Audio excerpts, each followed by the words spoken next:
There we go. So now we're recording. We can get on to the stuff. And again, thanks for the conversation. It's helps me put together what we're all doing, and kind of where your cohort, how your cohort has kind of moved through the curriculum. So good stuff there. Any questions on last week's?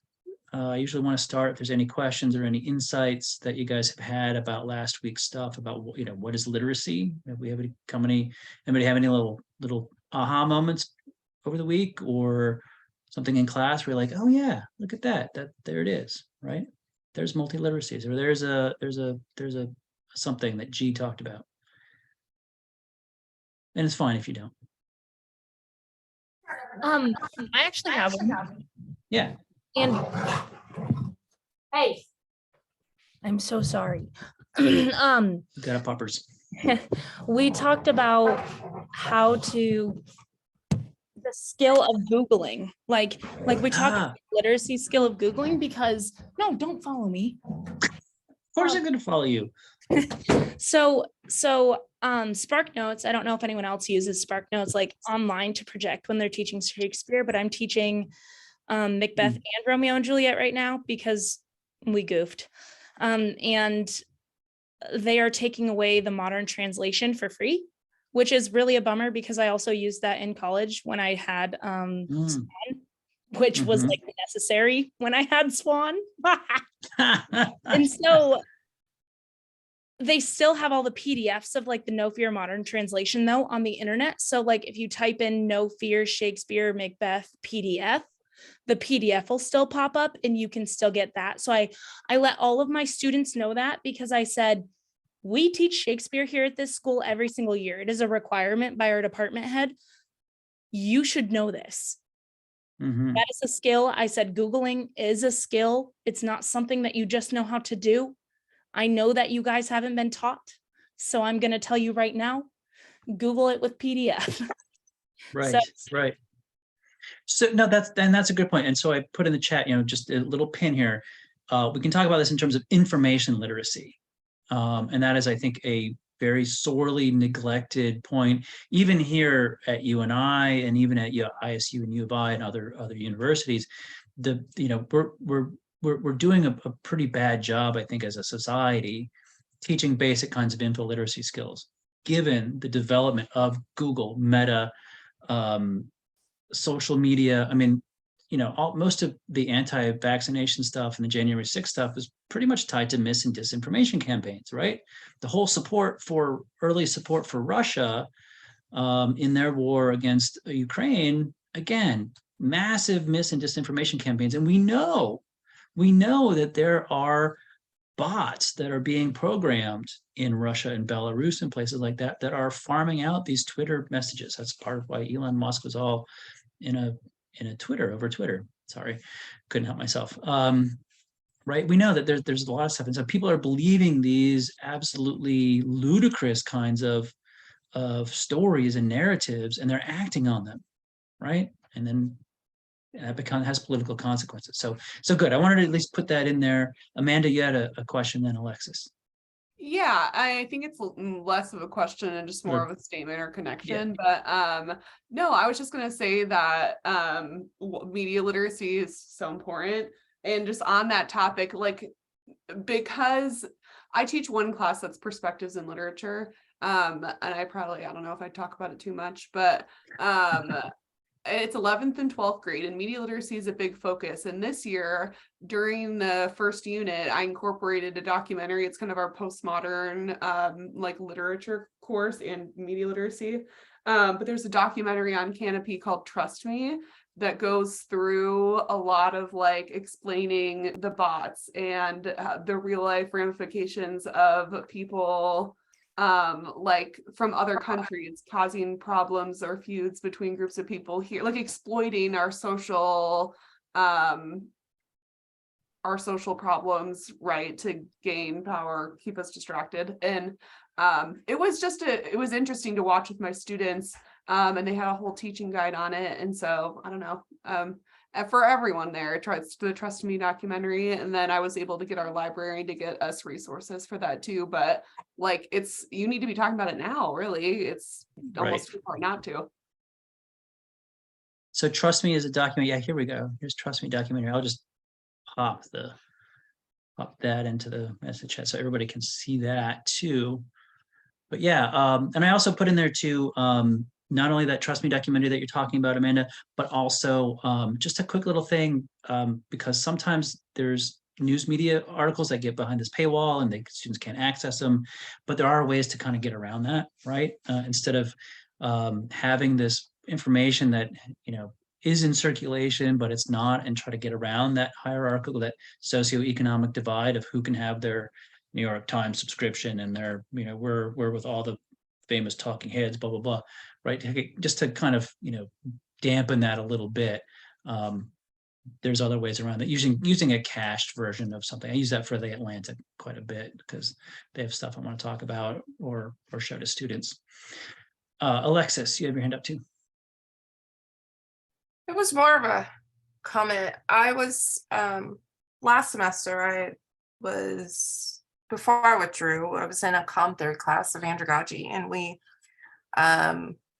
I brought up Jordan Klepper and how he has these gotcha moments to people on the street. And when we talk about literacy, somebody made the comment that he was the worst example of like trying to show, I can't remember what it was, but my point in the situation was when it comes to people knowing information and correct information and being educated, which we're talking about literacy here, like, how do you keep people from being put into those gotcha moments? At what point do we recognize the lack of knowledge that society or information that society has about the issues in the world so that they're not put into this situation where they look like shit? And I know that's part of his show, but that was my point. For him to be able to have this show, people have not necessarily put themselves out there. I think he's finding them because he probably has to interview multiple people to find that one type of person. But it just bothers me that shows like this exist because society is making a concerted effort in some ways to put misinformation. And when do we stop having misinformation out there? Because these people, I feel bad for these people. And I do laugh because, whatever, but I'm human. But I just get so frustrated with this situation that it's just like, what are we going to do about this? Because aren't we tired of looking at these people like this all day? I mean, like, I don't know how many people he goes through, but I know he has to go through a lot. But at the same time, it's not making us look any better, him or the people. So this is like, hey, here's the representation of society, and here's what we're able to do with that representation. Like, I don't know. Mm-hmm. No, it's a great question, right? Why do so many people like seeing other people put down? Right. Yeah. So Lindsay, what you got? I mean, we can get into literacy here in Tiffany's questions in a bit, but Lindsay, what do you have to say? Oh, I was just thinking about the Jordan Klepper of it all. Like, the thing is like, I think that in some moments those people do get like, oh wait, like what have I said? But I'm not sure that any of it, like, actually, I'm not sure that they fully understand what he is pointing out through his questioning to them. And his audience is not like other people that hold the same viewpoint as them in hopes of like getting them to start seeing where, some of the like hypocrisy lies and where some of the disinformation is and stuff like that. So then it's just like Alexis said, like, yeah, you laugh at it, but then there's also the side of you that's just like, oh man, like, how are so many people like so susceptible? And the audience for it is people that already don't believe it and can immediately like see the issue with what they're saying to him. And it just feels like a vicious cycle. I always think the same thing even more when I'm watching Jimmy Kimmel does like people on the street type of things, and he asks them questions, and even like things that they should totally know, they don't have the answer. Or he'll like make up a fake news story and be like, what did you think about this? And they will just like make something up. And when I see that, I'm always like, what is happening? And then I do have to remind myself, like, how many people did he talk to before he found 8 people who looked like morons? But yeah, it always makes the like the literacy of people that they're interviewing. I don't know. Yeah, I'm done. I just have a quick addendum to that because I wanted to say, like, when I was student teaching in my level 3s at Waterloo West, I was with one of the English teachers, and I remember he asked them a question that was related to the Holocaust. And he was like, how many of you right now, if you were told in New York City, they just went and put people in a ghetto in the middle of the city, like, how many of you would believe that without question? And then, like, all of them were just like, yeah, I believe it. And like, he was like, would you ask for any photos, any like news reports? Would you ask for recordings? And they were like, no, we're good. Like the whole class. And it was just very astonishing to see, like, and I don't know if that's a generational divide, an information divide, whatever divide, but it is literally like they just were like, yeah, I don't even question it. Yeah. Cool. I froze up there in a little bit, so I'm sure a lot of people don't question stuff. I was searching, I put up a link because there's the writing center director, former writing center director at University of Texas. She had a book come out called Rhetoric and Demagoguery, and she really kind of puts this whole kind of question about, what do we do with these man on the street type interviews, these gotcha moments, these things, these tales. Really, they're kind of little mini stories, right? That purport to show us, look how dumb people really are, or look how much people are ignorant, or how illiterate they might be. That's kind of what these sort of stories are telling us. But she kind of traces out, and her idea is that it really has to do with identity politics of in-group versus out-group, right? Is that we kind of, we're monkeys at heart, and so we really want to see that our group we're smart, and we're the ones who have something. It makes us feel good, right? So we create this is our in-group. We know what's right, and we're all on the look at those dumb dupes over there.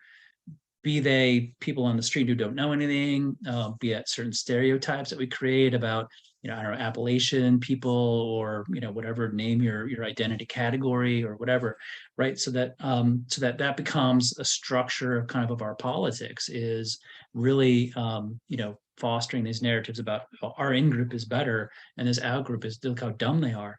You can kind of see it, and I do get a little wary of of comments, not so much well, I guess even the coverage too, but just, the kinds of comments that are like, look at those people they don't believe in medical science, right? They do their own research, right? Now I can be wary of those things and still say, but those people are kind of fundamentally missing the point, or they're making a bad decision, right? That both can be true. And I don't know that we do a good job telling stories how both can be true, right?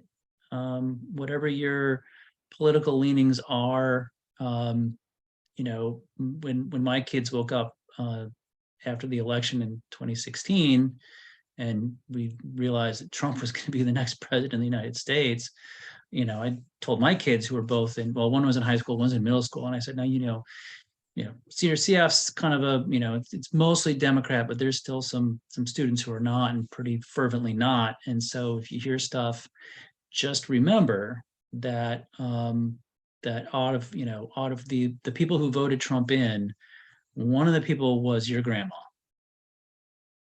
right? So don't let go of that, for whatever that's worth, right? We know people, and we might even love those people, right? We have to, I think, get out of the in-group, out-group, and kind of say, but you know what? Those people who are making bad decisions, those people who voted for vouchers even, they're part of my community, and that's an in-group, right? I think it just reframes the question differently so that we maybe work beyond it. So I don't know, maybe that's insightful, maybe it's naive, I don't know, but that's kind of where I sit with it. So, all right.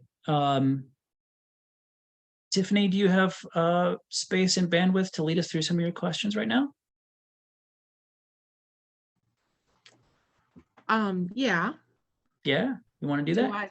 How do you want me to do this? What do you think? You had some really good questions, right? Right. I mean, you just ask them too, right? Or we could just go through, everybody can get them out and we can kind of go through them and say, here, I can even share screen a little bit. Where did they go? Where do I have Tiffany's questions? There they are. Discussion questions. To be perfectly honest, these questions came from what just sat with me as I was working my way through the reading, because I tend to read. You're all gonna hate me, but I tend to read early in the morning at like 4 a.m. Oh, wow. So it's what stuck with me. Hey, no, and that's good, right? That's really all that they need to be, just so that we have a conversation rather than, I mean, I could tell you what I think Vygotsky says or how Vygotsky sits with me or Street or whoever, but that's really not that important. Well, I guess ironically enough, I was talking about Vygotsky with my sister today because one, I had a snow day, sorry, y'all. But Natasha, I have huskies. They make us get up. So anyways, because her youngest of 4, he is going through speech therapy and developmental therapy right now because he's really struggling with, he just now started babbling at 2.5. So I'm like, oh, proximal, whatever. So then that led me to the question of how would the education world look if we place students where they were developmentally rather than just by their age when beginning or going through school, and moved them along faster based on their development and stuff as they learn it and master it. Sorry, that's the dogs. Because we've actually kind of talked about that a couple of times in other classes. So okay, so how have you talked about it? Or Natasha actually has something to respond to. Look, you didn't even ask the question. You're already getting people like, hey, I want to talk about it too. Yay. Good job. Tasha, what do you got? So just in response to your question of what would it look like to move kids along by skill set rather than by age, I honestly feel like it would be a detriment to them, because I have a student right now who is a senior graduating at 16, and she is emotionally not ready for that. She may have the skill set, but she doesn't have the life experience to go off and be a freshman in college. She's going to struggle socially. She's still very, very immature. And I think about other kids that I've seen who have skipped grades and they struggle the same way. And even looking at tag students, you look at the statistics of students who are in tag, they struggle socially, emotionally with students because the social aspect is a struggle for them. They've got the academics, but they greatly struggle with the social. And so that's what my biggest concern would be. So let's take that, right? And this is one of the things I like to kind of do a little deep dive and really interrogate some of these questions. I'm doing this really to kind of model 2 ways to think about how you assemble a list, how you do research projects. It's the practice of theory, really, right? And I want to move you between theory and practice so that you get a sense of that. So when you say that, one of the things that we have to, I think, really look at is what do we mean by development? And what does Vygotsky mean by development, right? I mean, so you're saying, Tasha, that skill that can be accomplished, but social and emotional, maybe not so much. Is it the case that that Vygotsky is simply talking about cognitive skill, rational cognitive skill only? Or do you think what you read, and I know that's only a small bit, but do you think what you read would at least allow a teacher, educator, or parent, or whomever to think critically about the social emotional aspect that needs to be modeled, that needs to be brought into, that maybe the zone of proximal development might be a way to move a child along in a more conscientious way? Is that, I mean, does Vygotsky's theory allow for that or not?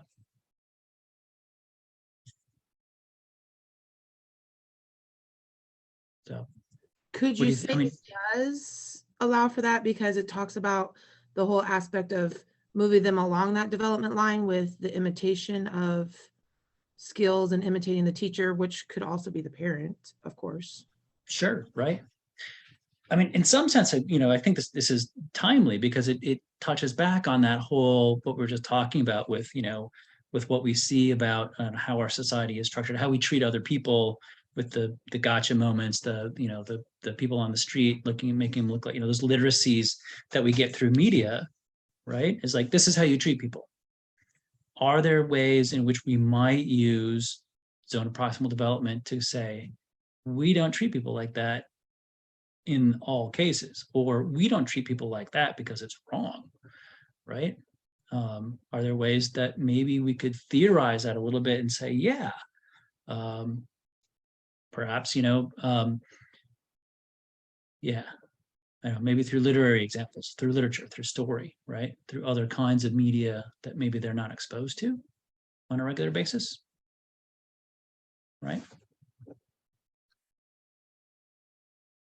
So I'll let you guys sit with that one because development is a key psychological term.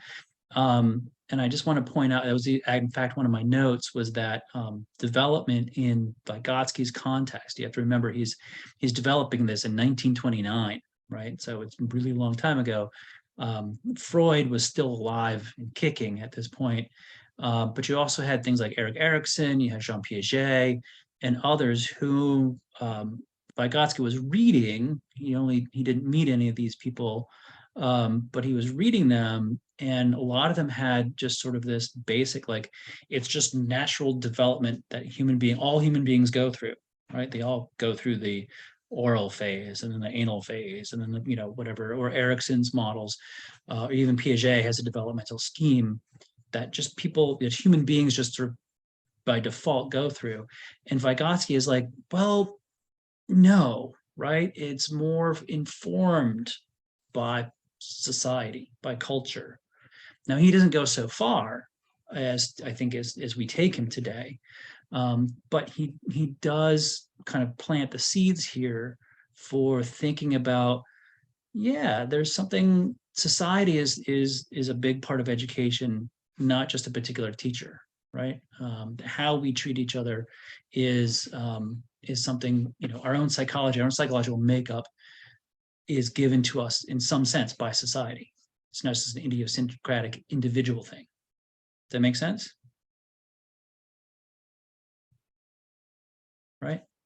Still kind of theoretical. I want to make sure I'm not losing anybody behind. But that, good thing to note down is that Vygotsky is really kind of saying that it's not just the individual mind, either reason or emotion, and it's just an individual thing, but that the individual is informed by society, right? And we have to think about that. So come back up to Lindsay. Lindsay, what you got? Reactions. Let's see, where are you? Are you? Yep, you're muted. There we go. Sorry. All right. Yeah, I feel like in some ways Vygotsky is saying the learning and development are tied together. So I see the learning as what are they what the skills that they're capable of learning and achieving and stuff like that versus where they are social, emotionally, developmentally wise. And I feel like for most people, not across the board, but I feel like for the vast majority of our students, their social, emotional pace, they keeps pace with their peers, what they're experiencing, especially with me with freshmen, you can see a lot of a similar development wise, social, emotionally. But there is a more significant, I see a more significant discrepancy across the course of my students in those learning skills and where they are in terms of what they can demonstrate of their learning, as opposed to where they are social emotionally.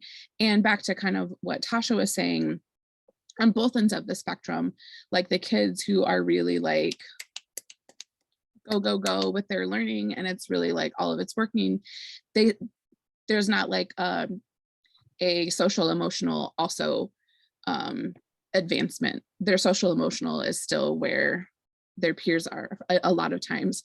And also I think about the kids who are like really struggling with the learning part of it. And I think that like, but social emotionally, they're still developing that way with their peers. And so then I also think on the other end of that spectrum is what happens to the kid that you're telling like, well, this learning process is slower for you, so you're going to stay down here with, you know, the 12-year-olds when you're 14, because that's where your like learning is. And so I think I had this visual the first time that I was learning about Vygotsky in college of kind of like, you want to always be like, kind of like structuring their learning to where they're trying to strive for something higher than like the part where they're at right now, you know? And so I think like I would worry that would say something to them social emotionally that would like hamper or damage that what they think mentally of their ability to keep striving for what's next for them with their own learning. So yeah, if I hear you right, it's that, yeah, you don't want to dampen their their own self awareness of their own achievements, right, or their ability to like achieve. Their confidence in their Confidence, ability to like keep learning and keep growing.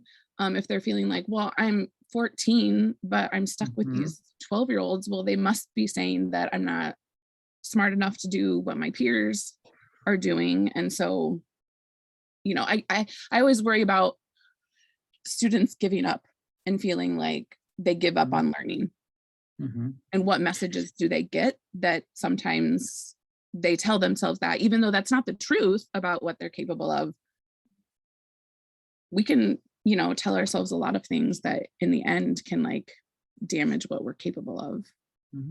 So I want folks to get their hands up, but I'm also wanting to kind of follow that. And again, question some of the assumptions here. What does that mean about how we've organized the education so that we get, you know, like Natasha saying, the junior taking freshman English. What does that say about how we've organized education and the way we imagine education being? All my students have the same level of X development. Right? Does anybody have any kind of thought, and just to spin off on that a little bit before we get to the other people who have their hands up? So when I think of kind of what Tasha and Lindsay are saying, I think, yeah, for the student that needs more, like may have the like cognitive skills and they're taking their learning processes from school and they're excelling, but struggling social emotionally, or that junior, senior, and freshman English. I think the stigma gets removed when we take away the idea of like age, that number being the determiner basically of their skills. Especially when it comes to the concepts of Vygotsky, because really their learning and development comes from all aspects of their life. I think if we conceptualize it like because that's where we're at right now, the school houses all of these things for these students. But if that girl were to get a job, she would be engaging with a different community of people, a different group of people. She would pick up things from that place, or that senior and that freshman class. If they're surrounded by students with similar skills, cognitive skills, they feel more fitted, like they feel like they fit in that space. So it really takes like a huge step back in like a reimagining of what school and education is, because the way it's set up right now, there are the built-in stigmas and limitations of that. and I think as teachers, we kind of take that on too, like, because it's part of the, like, what make us teachers and what got us into this profession. We want to teach students and be there and bridge those gaps, give them the skills they need, both on the social, emotional, and like cognitive skills and literacy. But it's almost like we're discounting the value of the other sources of their education. Well, and even speaking to that, like, it's really dependent on content too, because, like, for instance, what Clement was talking about, like reimagining how schools are put together. I mean, you have, like, art's not like that. You know what I mean? Like, if you're taking beginning drawing, you're taking beginning drawing, and there's going to be like a mixture of, first of all, it being an art class, a lot of social emotional issues to face. And then, like, secondly, like the idea of like framing that content as skill-based, as they develop more and more skills, then they advance or they elect to go elsewhere. Like, you wouldn't put, like, I think that's sort of an interesting thing in terms of just like reframing. Like, if we were a content area, I mean, science would sort of be that way too, that you're like evolving in your understanding of science, where like at my school, it's kind of like a generally fairly arbitrary decision in terms of like what, you know, strands belong in what grades, and not until like you blend the science with the math does it get like elite. And I think that, like, when you consider the skills in even that content area, you could sort of see how, to the point Clement was making, I think, like how you would be able to start to see like how English and science, definitely more than math, I think, would be a like fairly feasible place to start to do that reimagining. I don't mean to like read back the text to you guys, but just like, I don't know, when I was reading the Vygotsky article, just like it goes along with what you guys are saying, but like the developmental processes do not coincide with the learning processes. Rather, development lags behind learning, and that is the zone of proximal development. But then the fact that learning is directly related to development, but the two can never equal, like, yeah, the two are never accomplished in equal measure and parallel. And then I'm going to go back now because I hope these are all connecting. The learning occurs like for kids and for children when a child is interacting with people in their environment in cooperation with their peers. So this is all on page like 90 and 91. But like I just think that speaks to the nuances of development and learning, and how like development and learning are never going to be equal, but the students need to be mixed in with one another in order to learn. Like, they need to be interacting with people in their environment in cooperation with their peers. And sometimes that comes down to like learning how like it's almost like you need that mixed bag, I guess, of students at different zones of proximal development in order to keep the development going. Well, yeah, that zone is always, you can never learn, on your own, but you need to learn with sort of this mentorship of others, right? They're always going to be instrumental, and literally in terms of kind of an instrument through which we acquire what it is we don't know, right? A lot of the problem with the developmental models is, well, how do you really get into the questions of really creating new knowledge, right? Because if you don't know it, how do you then arrive at it, It becomes a huge, if it's all dependent on development, it really is a problem. My cat is trying to chew power cords. There she goes. Okay. Do your cats do that? I swear that my cat is a Minoc. So, so if you blink out like an imperial hologram. yeah, you'll know it's my cat. I have like something that Yeah. I'm thinking about that bounces right off of what Amanda said. My little brother was part of a program in, I want to say 3rd grade and 4th grade, where when he was in 3rd grade, he was like an advanced student sort of thing. And what they did is they paired up, they had students whose families like volunteered for this like age blended class. And so they were probably looking at zones of approximal development, and they paired them with kids who are a grade higher, but not like the advanced students of that grade. And so they would do, it was a 2-year thing. So they would essentially do 3rd and I'm pretty sure it was 3rd and 4th grade. And so the students would go through it doing 3rd and 4th grade, but it wouldn't be like when you're done with 4th grade, you're done with 4th grade. But it wasn't like, oh, the 4th graders right now are learning the 4th grade. They're just learning these things all in tandem instead. So it's like, well, you're in this 2-year course, you're going to do all these things from the curriculum of 3rd and 4th graders, but just not in sync with the other 3rd and 4th graders. But the idea is like they're around the same.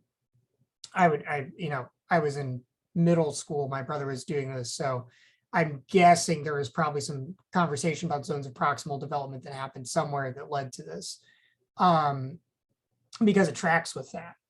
Can I just interrupt for a second? Was this Montessori education at all? No, it was a Okay. Starside Elementary in DeSoto, Kansas. Right. It's so if you go to Maria Montessori, I mean, a lot of this stuff there's a lot of similarities. I don't know that Montessori was really drawing from Vygotsky, but you'll find a lot of ways in which Vygotsky really works within a Montessori paradigm. So go ahead. And I never taught at this school when I was subbing in Omaha, but there's a high school in Omaha called West Side, and it's got this weird little pocket of population in Omaha. It's not a private school, but it's like a primo school, if you will. I just gave it that name. It's not an official name, but like they do their classes entirely by modules. So I think they were early adopters of standards, as my understanding. And so like each class you're accomplishing a certain standard, or a couple of standards are related. So they would have, I don't know if it was quarters or trimesters, but their sequencing of classes was, you don't do English 1, which does reading, writing, composition, public speaking to some degree or another. You would have all those 9th grade band skills spread across different modules, which you would take at different times, not necessarily in conjunction with each other. So instead of being some sort of like generalist sort of class, like an English 1, 2, 3, 4 type situation, you have very, I guess, literacy specific. An English class would be like a very literacy specific type of class.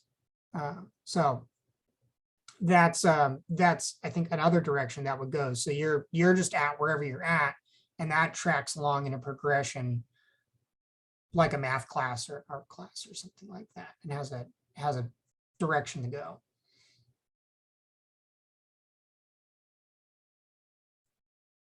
So was that your main question? You had your hand up too. Was that wrapped in with that too?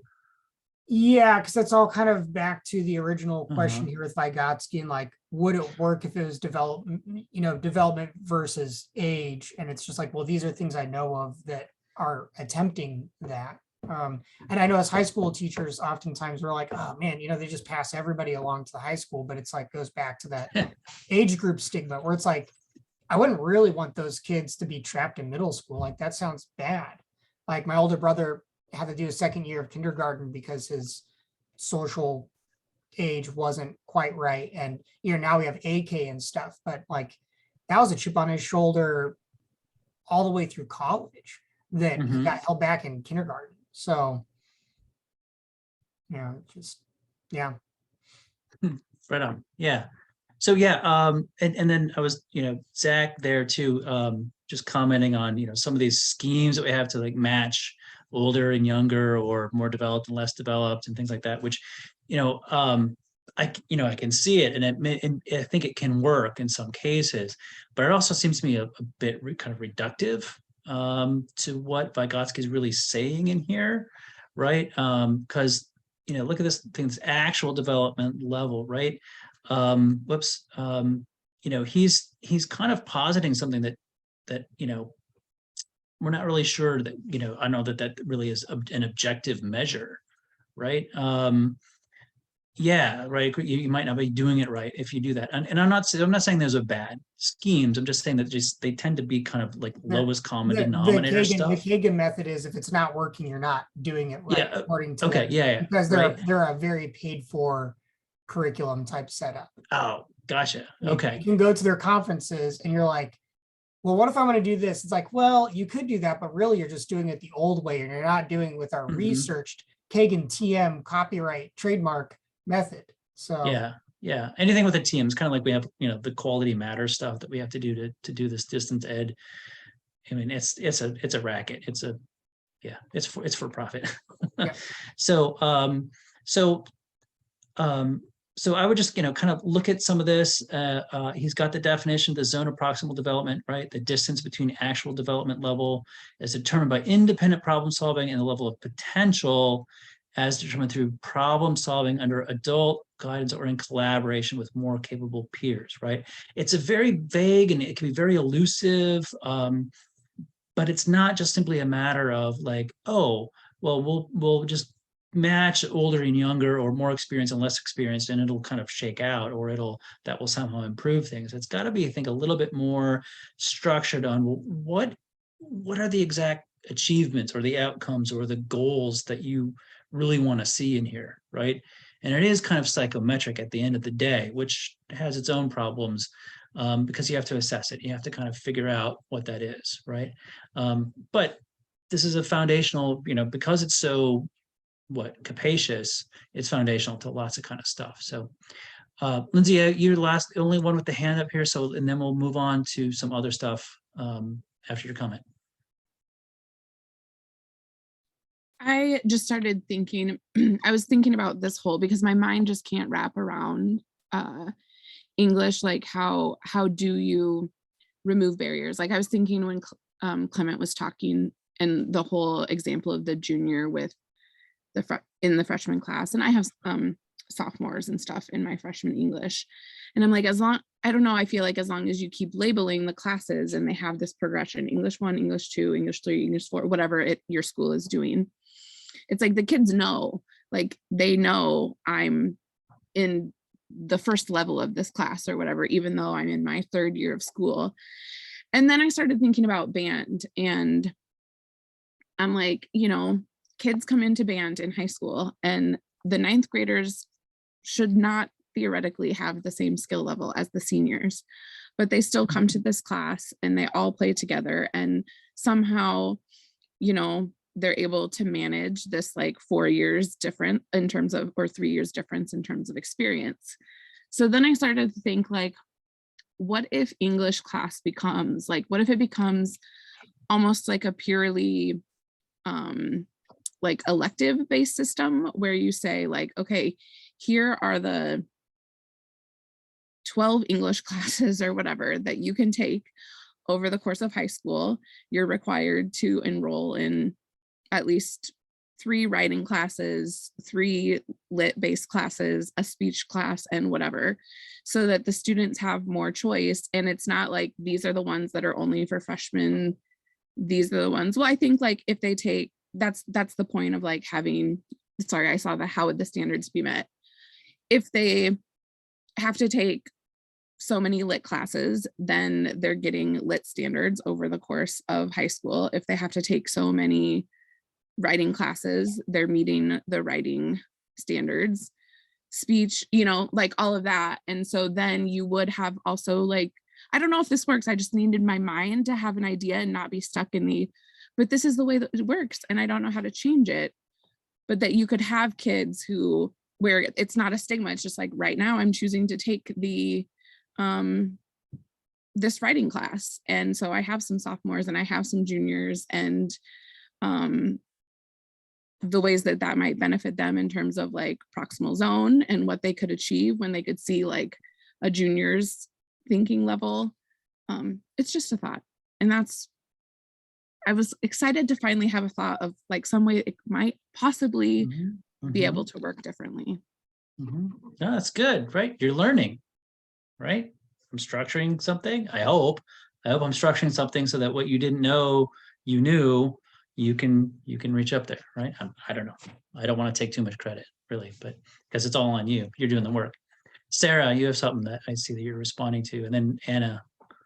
Yeah, so just back to what Lindsay said, last year I taught electives like that. So we had, English 1, English 2, and English 3, but then we didn't have English 4. And so you were required to take a certain amount of English elective credits. And so, yeah, I had freshmen, sophomore, and junior, seniors in my class.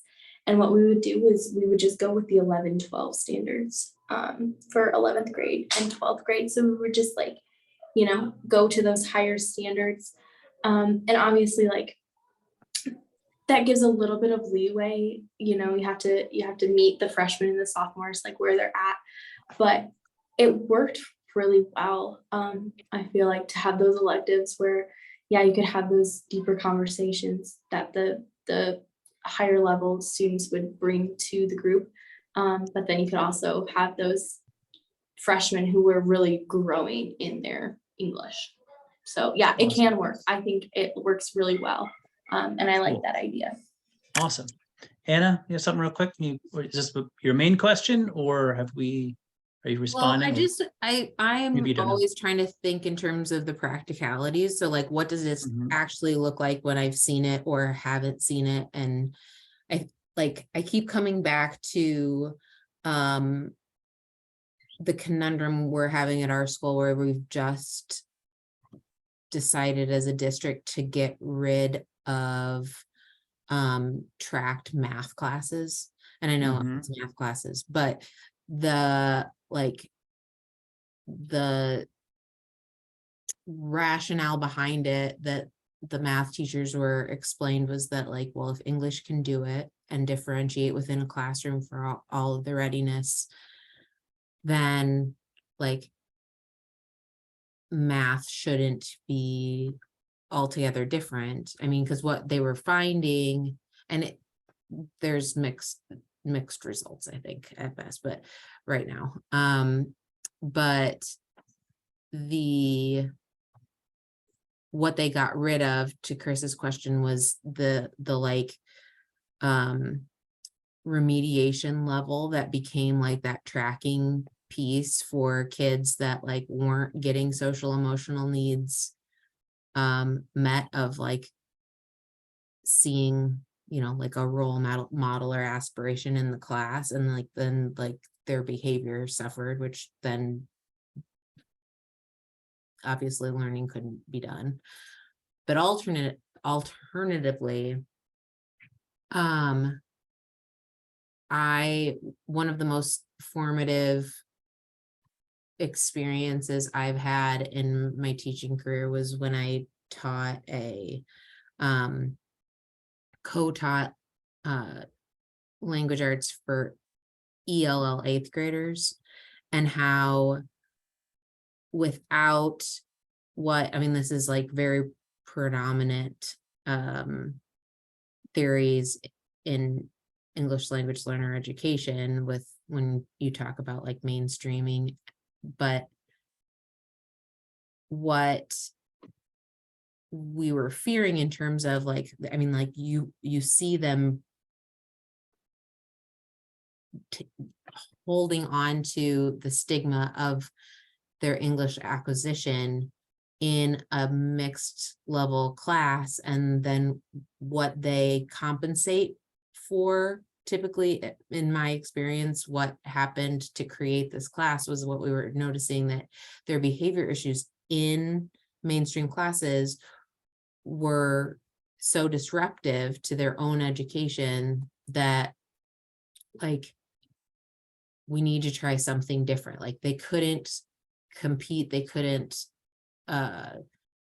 connect with the grade level expectations in their language acquisition. So like their next best option was to like act out and be disruptive and try to deflect like the kids that are looking at me because I don't have these skills. So we pulled them all together in one room. And what was so interesting, where we thought like we had just this bunch of naughty kids, like they really just, I mean, it took forever. We always over planned, but all they needed was a chance to talk with us, and like having them be relatively on the same level. But what was really interesting about that is that they felt free up of that stigma of the, you know, being in the proximity to like what is the next step, so they could really process and like give themselves the freedom to ask questions that they never would. I mean, we talked about so many idioms that a mainstream teacher wouldn't even talk or bring up. And it was just such a interesting case study in my career. Yeah. So, and I wanted, again, this practicalities and some of this, you know, what does this look like? Again, I was reading Arthur Appleby today, which if you don't know it, you probably can't see it on the small thing. Have you guys read this in other classes? Curriculum is Conversation. So pretty foundational in English language arts education. It's really good stuff. But just page 111 of this book, you know, he definitely, and I have this cited and everything, he talks about Vygotsky and xenopractical development. And then the piece that I underlined on this on page 111, right? Students will negotiate their contributions, however, only if the discussion conventions that have been established in the fact treat everyone as having something interesting to contribute and value the different contributions that everyone makes. And that's what I hear Anna saying, right? Tyler, it's just you really be honest and really kind of say, how is it that we're moving through this together? I really do want to hear what you have to say or contribute, even if you're kind of challenging me. Like, you know, what is it? Because that's how zone of proximal development really kind of works, right? You have to go through, and you can't discard the kinds of other, you know, acting out because you are deflecting from an inadequacy, right? That's a social and emotional thing that is very difficult, even for adults. I mean, I find myself doing it. I'm like, oh God, I actually just really, you know, deflected, or I made a quick, rude, snarky comment, really because I'm deflecting from a fear I have of myself or something, right? So it's not like these things just sort of magically go away. They are linked together, and they're complex and they're messy, and our feelings and developments are always in tandem with our cognitive learning, our ability to work with information, right? So hopefully that brings it a little bit more practical, because it is theoretical in how we do it, and hopefully too, it's like with you know, with the question of being reductive, like Zach's thing. Hopefully this kind of gives it a little bit more nuance rather than the kind of reductive just pair them up, right? And so so you can see he's got some good stuff there. We're about 20 minutes past my marker. I thought we would spend a little bit less time on Vygotsky, but that's okay. I think it's been good. Should we take a break at this point before we move on to street and students write to their own language? I'm going to stop sharing there. I don't want a new share. How do I stop share? There we go. We need to take a break. Is now a good time? Right? Okay. I mean, there's a lot to digest in this. So, you know, you can get some notes together and stuff like that. Grab a bite to eat, you know, use the restroom, whatever you need to do. Let's just take about, should we just do a 10-minute break and kind of push through, or how we feeling? You want to take a longer break, 15-minute break, and 10 or 15? Which one do we want? I want 10. We want 10? All right, maybe we'll get out a little bit early, 5 minutes early. So, okay, 10 minutes. We'll come back at 7:02. We did the language study. It was me, Zach, and a third person. And we talked about how language is seen in schools. And I just think that this class specifically has made me more understanding of like why and how students write the way they write. And then made me feel more confident in my purpose. Like, I'm not going to be able to fix it. I can't be a fixer. I'm not a fixer. That's too big of a job. But I can help them along the way, type deal. Sorry, I sort of trailed off there at the end, but yeah. No, it speaks to, I think, in some sense, when I took my MA, I took a master's degree in English composition at Northern Arizona University in Flagstaff, and one of the seminars I took was by a new hire, Laura Gray Rosendale. She had just kind of gotten her PhD, and she was assistant professor, got hired in Flagstaff. She's still there. And her research project was on what was called basic writing, right? Or what we've already touched on, this remedial aspect of classes. And basic writing is often that, 0 credit college course where if you don't really have what it takes to write college level stuff, right? You get dumped in this basic writing class, or you don't score well and your ACT scores are too low or something like that. You get remediated in this 0 credit. You still got to pay tuition, but you get no credit for it. And so one of the things that she said was that, if you really look at it, what does this term basic writing mean? Right? Because we're encountering new situations, we're encountering new discourse communities, we're encountering, sort of novel purposes sometimes, or different genres that we just simply unfamiliar to us. And we do that throughout our lives, right? There's no place, as you said, Kendra, where everything is fixed. We're constantly encountering these new things, and they change and they develop. So really, at some point, aren't we all basic writers? Right? I'm sure you guys are struggling with the annotated bibliography. This is a new genre, right? I know you've probably heard that a lot, because I know that Erica said, she thinks she got you. That was my first time writing one, and it was hard. Yeah, right? I don't know if you guys agree, but it was so hard. It was so hard. So yeah, you were basic writers in that situation, right? Did you need remediation, or did you just need someone to help, someone to mentor you along the way? I think mentor. Yeah, right.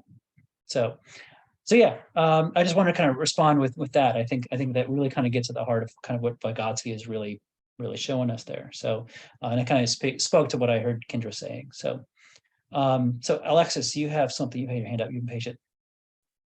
I was thinking about how, as when I would look at my students' writing, I started to focus on their voice, as far as like trying to picture them, or hear in my head them reading to me, as far as trying to understand their language, for one, which has allowed me to kind of like getting not necessarily into their head, but to understand where they're coming from.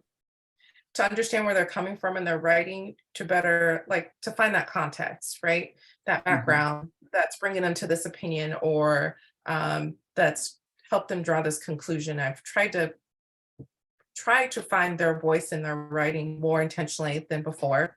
The other thing I was thinking about, as far as students writing tone language, I think about my ELL students and how we know the number. There's so much data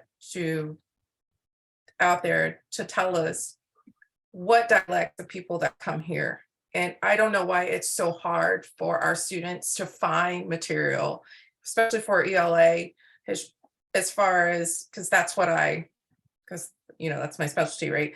But when I work with the ELL teachers, she talks about how hard it is to find a book or material that we can translate in their students' language, especially if they have very minimal English skills, if none at all. So why we know the dialects, why are we making it so hard? And why are we trying to monetize? Because sometimes you have to pay for the service. It's like, this has been happening for years. Why are we not just putting all those materials together? Yeah, it's going to take some time, but we should have been doing that, because we've opened our doors. We are teaching these kids. We are trying to help them get a better life. We say that they have to learn English. So why not already have the tools in place for them? Yet we make it difficult for them to even get to, because they are stressed out and frustrated sitting in an English class, not knowing any language. So why not, we already have resources ready for them before they even get there, so that like texts that we're going to use, like, and not to mention just text, like a variety of things. It seems like the resources are so minimal that it's like frustrating for the ELL teacher to find a grade level text that would match for the student. There's that grade level thing. The other thing I was thinking about is, I feel like a student's right to their own language seems to be, we as teachers accept that our students come from different places, but I don't think that society, I can't say fully society, I just don't think it's fully accepted. I'll just say that. I don't think it's fully accepted that our students, no matter where they come from, how they speak, vernacular, the drawls that they have, we don't really fully accept, and we try to change the way they talk. Use that academic vocab. We always say use that academic vocab, but in reality, we don't use academic vocab every day of our lives. So why do we keep pushing that on there? So we keep trying to change the way they communicate instead of accepting and trying to understand how they communicate and what they're trying to communicate to us. So sorry, I had a couple of things there, and that's all right. I was thinking about my ELL students and how I was able to watch some of them bloom, and one took a speech class, and the speech teacher kept coming over and telling me he did such a great job, and I had him as a freshman and as a sophomore, and so it like warmed my heart to see him build that confidence to be able to take a speech class, like so sometimes it is just confidence, right? It's also, as far as like resources, I want to cycle back to that resources thing. And again, and I'll do this a lot, what does that imply about the model of education that is in operation, right? But we have to find these resources for them. We have to do, think about how translation happens. We have to do that. We are making them take 4 years of English. Is that really the case? Have you ever asked those people? They may be an immigrant, they might be someone who speaks a more rural dialect or something. Like, have you ever gone and been like, so what do you want? And do you have resources that we might use to help you learn, right? I mean, seriously, that's a lot of it, is that oftentimes like we're taking in all this stuff and we're not actually like partnering with these people and saying like, well, what do you want? How do we get you in this zone of proximal development to where you want to go, right? Or where we think would best, in dialogue with you, would best suit your needs, right? It's often like, no, we just got to do this. This is it. We know, right? So look for those moments, right? Because they creep up on you. I know they creep up on me, right? This isn't like, oh my gosh, Alexis can't be teaching right. I mean, you sound like a really good teacher, right? But just as human beings, we're often thinking like, gosh, we know all this stuff. We have all this knowledge. We've read freaking Vygotsky and people like that. And so we tend to kind of be like, that's the way of the world. And we know. I could get into a whole bit. I'm doing at SEAS, I'm doing a whole thing on what's called cultural safety, where you really kind of engage with the people on that level as a decolonizing move to really question the structure of reality may not be the same for me as it is for someone of a colonized or indigenous or othered group, right? So yeah, it's deep, it's pernicious, and I just wanted to kind of touch on that. And then there was a second piece too that Alexis, you're saying, that I think that last bit, seeing those students blossom, right? Seeing them go off and build those confidence. Again, that I think speaks to what we're talking about, that they can use that, right? That this is something that is they wouldn't succeed if there wasn't something authentic in them that's really coming out. So, all right. So Tasha, you have your hands up too. Yeah, so I kind of had two thoughts that came to mind with this conversation. And the first was back to the standardized tests. I hate them. But in the same breath, like, we are expected to have our students take them. So if we're constantly fighting against them, are we doing our students a disservice by doing that if we're not helping them be as successful on them as possible? Mm-hmm.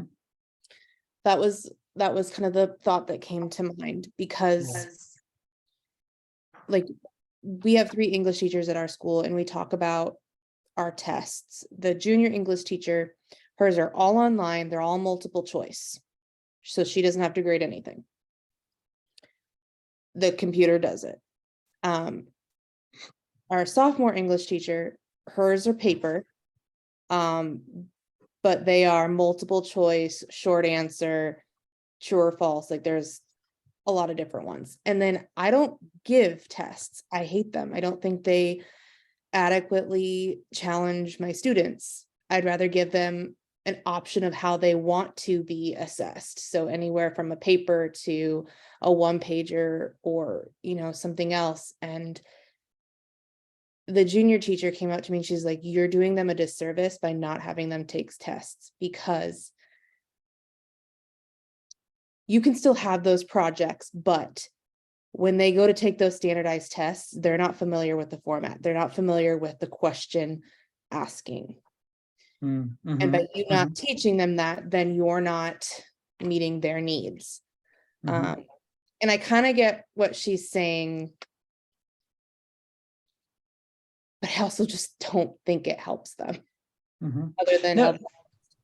Yeah, you know, and that's kind of, I was going to try to engage with Alexis more on that, and I feel like I cut off what she was saying, and that wasn't my intention. But you know, but yeah, I mean, you know, there is a point at which you have to look at the system as it is rather than how we want it to be, right? I mean, that's a real piece of it. So, and I think Delpit would be very much in agreement. Like, if that task taking is a discourse of power, then you are doing kind of a disservice if you're not doing something with it. Does that have to be the end all be all? You know, I don't know. And so that's, I think, what I was hearing in what Alexis was saying is, like, working with a student over a couple semesters and then going on, they have enough confidence, or they have enough of their own stuff to do speech, take some speech classes, right? Where they can further refine language capabilities, you know, how to do the orality piece of things, like whatever that was. There's a lot going on in there that deserves some unpacking and some attention, because something's working, right? So, Tiffany, are you responding, or what do you got to say? Well, I was going to respond to what Tasha said. Okay. And also to what you said, I would agree that you can hate the system, but at some point you kind of have to help them learn how to navigate the system, and preparing them for the test is correct. But Tasha, I would argue with your coworkers that multiple choice is not the only way to prepare them for that. Like, they have essays and deeper thinking options, and like they can do other things to test them. I mean, yeah, you can work in the multiple choice stuff, but that should not be the only way they're showing their understanding. She does essays too, but for the most part, the test is 75% multiple choice. And then I had a coworker like that too, who would only do multiple choice because it was easiest to grade. I'm like, that does a disservice. I mean, I get why you do that, but there's also a disservice to that aspect too. So how has that changed, or how does this change? What are the ways of teaching that are different here? How have you guys changed the way you teach writing, or the way you teach literature? What's different? To what Alexis said, I also try to hear their voice more in the way I evaluate, not necessarily teach writing, but like evaluate their writing, because I was for far too long, I was hung up on the fact that they had so many grammatical errors rather than, are they showing that they understand the content? And the tie-in with Kendra, I'm not a fixer. Like I can help a little Mhm. bit, but it's not going to be perfect. And so now grading goes faster, Mhm. but I try to hear their voice more. So just like Alexa, yeah, you want to hear that voice so that you see them, that this language capacity is big. It's not just grammar, right? It's not just can you imitate proper form? It's more, what are you saying to me? Can I get you as a person, as an individual, as a human being trying to express yourself, right? I think that's and that builds that confidence. It does all those kinds of things. So again, you can see how that and I have my own beef with voice as a concept, but you can see how that is something that is helpful to look at a piece of writing or to look at an essay and to say, you know what are really the important things to measure here, because they're using their own voice. That gives me a sense of kind of where they are authentically and where we want them to be in capacity, right? So it allows you to kind of measure that zone of proximal development a little bit, doesn't it? Right, to connect it to the other reading. So, all right, that was one of my points I wanted to make. So, all right, Amanda, you're trying to jump in here. Oh yeah, no, I was just going to answer the question, like, how have you adapted or changed your Yeah. teaching? Which is especially for writing, I've emphasized content. I tell the kids content is king. We can like worry about the other stuff afterward. But right now I care about what you have to say or your thoughts on this.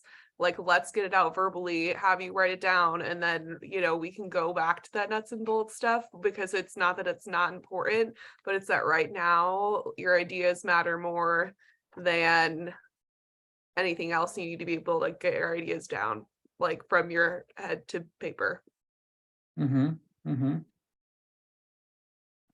Yeah. I don't know if I have a response to that, right? But I think it's good. I think it'd be helpful, helpful for others to hear what we're doing. Chris was going to say something, but now he's jumped off. But so you've changed a little bit.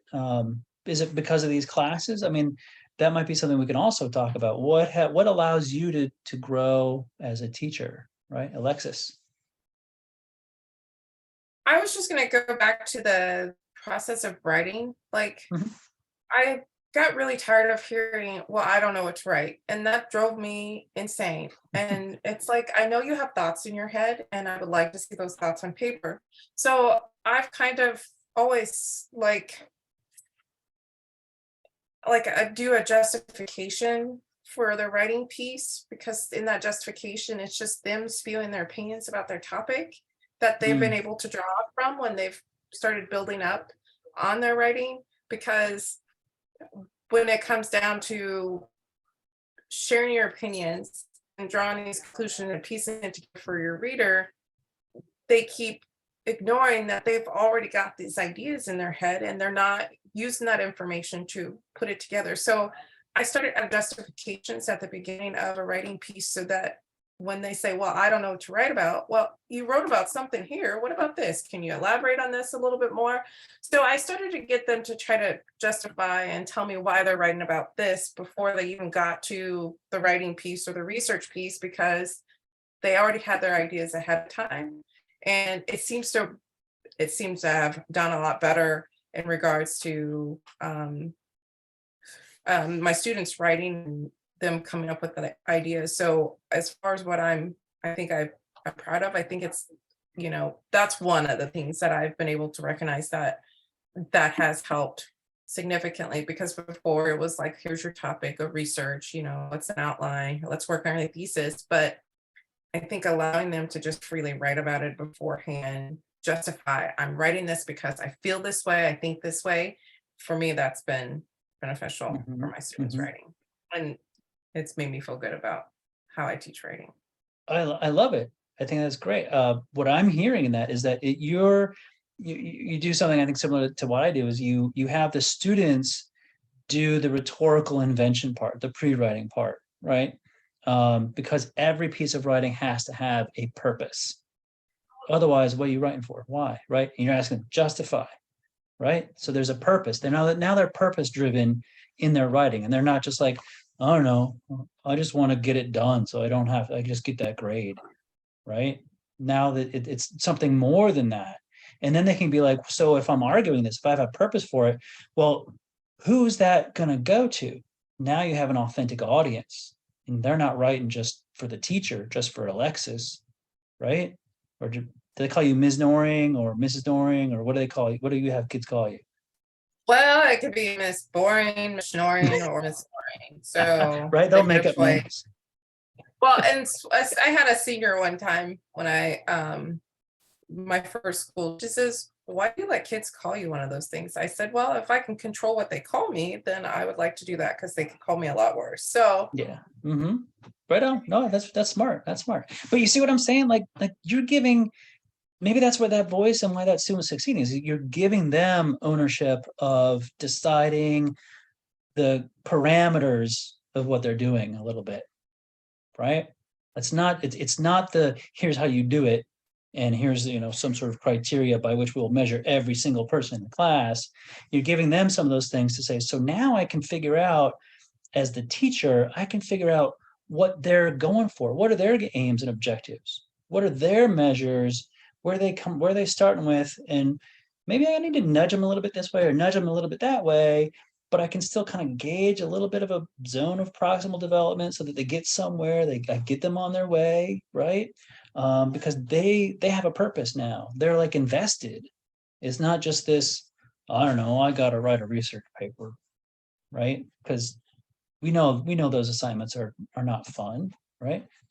Give them something to say. So I like that. That's that purposely soon leads into audience and context, and that's the rhetorical triangle right there, right? So, Chris, you got something here too. Sorry, as my babysitter had gotten Noah down and was heading out the door, like right as you're like, okay, Chris, and I'm like, well, okay. Oh, all right. Yeah. Gotta pay her for the night. You should do that. Yes. It would have been rude to not to. I guess I have a question about what Alexis's thing was, but I won't make her rehash all that. I just missed. It sounded interesting, and I just was clear on the back of it. Are we still like talking about what changes we've made? Yeah, pretty much. Yeah. Okay. I guess mine would be like I kind of do the voice thing too, that like when we started reading like the NCTE articles with Erica and whatnot in the history of teaching English, like they used first person all the time. They were never third person objective, academic, whatever. And I'm like, so all of this is bogus that I've been trying to like hammer in the students for years. Like, so and just because even if like at our professional level, they're not doing that, it's like, so who, like aside from writing a science report, like who is? And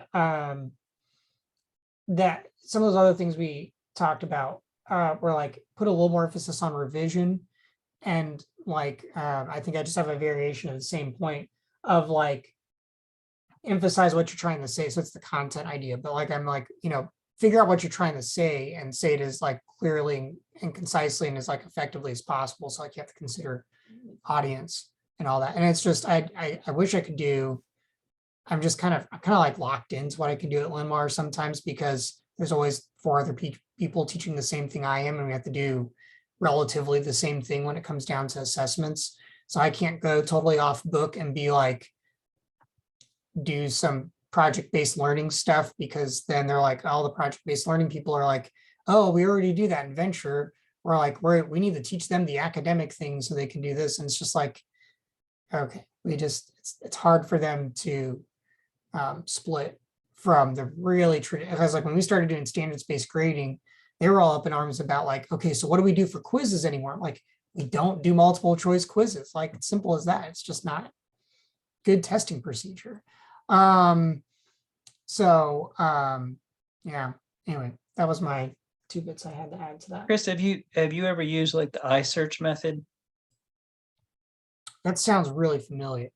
Right. So, I mean, you're saying, a lot of first person narration kind of stuff. I can kind of, oh God, it got the Chrome extension. Sorry. just to get students, especially if you're doing like, kind of college prep type, that's the expectation, right? Is that you can kind of help them navigate with this.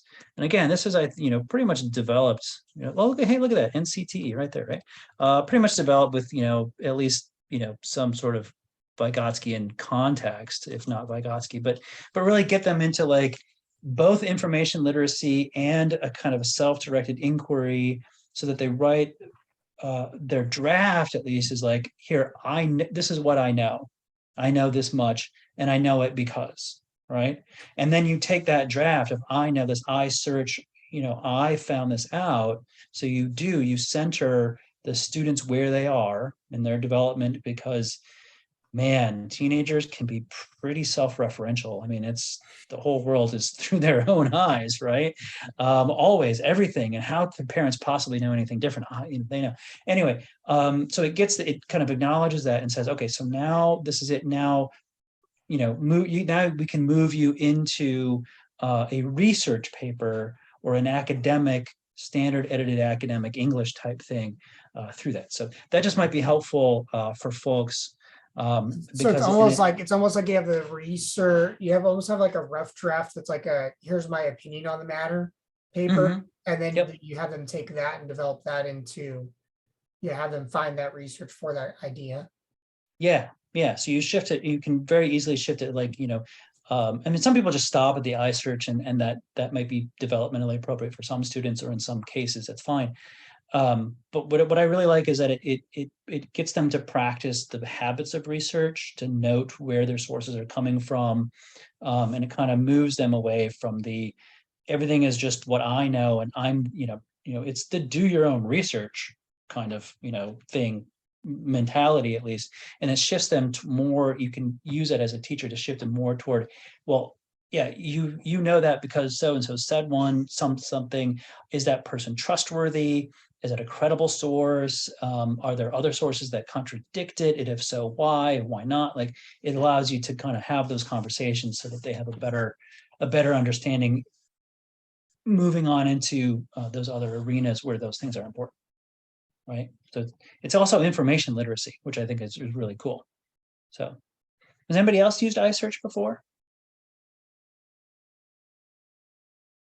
No? Okay. It's just a way, again, to kind of honor the student's own language, their own voice, their own kind of perspective. Use that as a starting point. And one of the things I think that that folks get all worked up about, it, they certainly did in 1974 in the context of civil rights. I'll give you a little history lesson here too.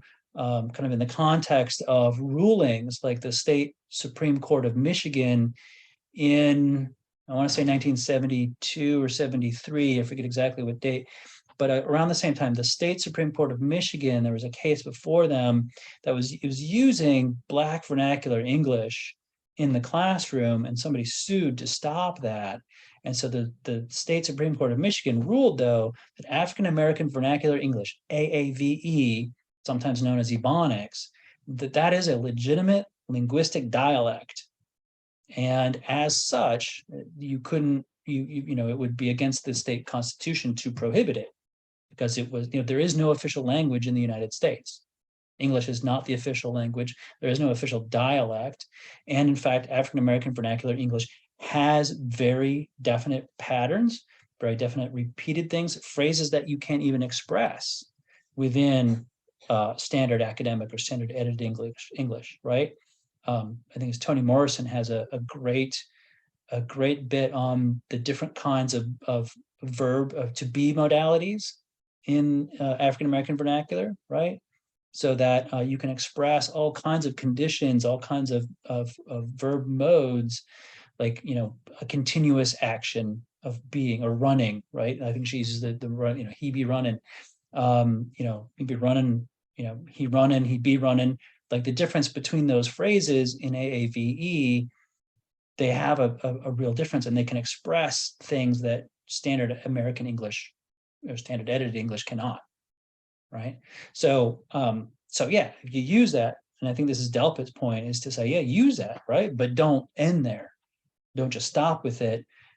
Also inquire, well, where does that student also need to use English in particular ways? Can we get them out of that dialect? If they're coming in and they have maybe as immigrants or something, yeah, there's their home language. They have linguistic resources already. Use them. What can you use so that they build onto that or get into a different kind of communicative competence, for those of you who have some of the TESOL linguistic background, right? You're not going to, I think as Tasha said, you're not going to fix them, right? I don't know who that was now, but you can't fix everything. Maybe it's Kendra, but you can help them on the way, right? You can get them towards some sort of at least communicative competence in something, but you're not gonna make them masters at it overnight, right? I can't even do that in my 15 weeks of college. So, all right, cool. What do you guys think about this state where students write to their own language? Does it seem radical to you? No, you guys are like, is it, this is 50 years ago, so it's just part of things now. It seems radical that this was something that they had to do research on. Mm-hmm. Why? Right. And so C, so when I say C's, it's Conference and College Composition and Communication. That is a smaller unit that's autonomous, but still part of the NCTE umbrella, the National Council of Teachers of English. We all know NCTE, right? Right. And C's is kind of under that. They share a lot of stuff. But so C's comes out with this as the college kind of unit within NCTE, and it took them 4 years or maybe even longer to go through and to do this and to have some of these really tough conversations about, what can our organization do, especially at a time when Martin Luther King Jr. had just been assassinated. You had riots in Watts and in various places around the country. You had all kinds of social unrest when people are demanding some sort of parity. And so this was a really, really controversial moment. It was really radical for its time. And C's adopts it, but NCTE, they hem and they haw and they kind of defer it and they kick it down the road and they're like, nah, we'll do a kind of a watered down version of it, right? So NCTE doesn't quite do it. But yeah, 50 years ago, this stuff, this was groundbreaking. You wouldn't dare do it. Even I remember as a kid in the 1980s, there was a lot of consternation because the Oakland, California school district had developed a curriculum that used Ebonics, which is another kind of term for AAVE, right? African American Vernacular English. It was using Ebonics, and this was something that just folks had a hissy fit about how you can't possibly. They need to know how to speak proper American English, right? And then we see echoes of that with SB, was it 1851? Or whatever you look at the English only movements that happen, especially along the border, right? Have you guys heard of those kinds of things? Right? And they're all just really ignorant about language and about the fact that we don't have an official language in the United States of America. There is no national language. And yet people act as if there are, right? So depending on where you are, what your community is like, and who is part of your community, there's some language resources there, right? And starting with where those students are, be they immigrants, be they those who speak a rural dialect, right? We'll get later on toward the end. Tiffany, can you say about that? Like rural literacies are kind of their own thing. Yes, they are. That's all up until this year, that is all I taught in.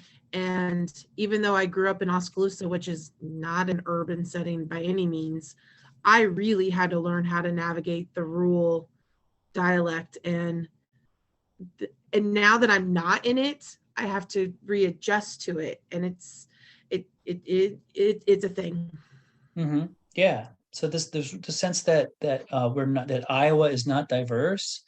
I mean, I had my job in part because that was one of my interview questions, right? It's like, well, UNI is 99% students from Iowa, and we're not the most diverse. In fact, we have the most white county, according to the US Census data. We have the two most white counties in the nation, almost every single census count, right? Up there in not Worth, but Floyd County, and then the one right next to it. Not Winneshiek, but I'm spacing on it. Howard. Floyd and Howard County often go back and forth as the two most homogeneously white counties. I push back on that a little bit. I'm like, are they really? Because aren't there some Amish people up there? Like that signals to me diversity, right? And you kind of use that in terms of Gig My Job, where it's like, well, you have a bunch of white farm kids from Iowa in your classroom. How do you deal with diversity? I'm like, hey, every classroom by its nature has diversity. Right? There's diversity of backgrounds, there's diversity of family talks, there's diversity of rural versus urban stuff. You just got to go looking for it. Right? It doesn't have to be this big Black versus white diversity or immigrant versus native diversity. There's diversity everywhere if you take the trouble to find it. There's even diversity within the rule, because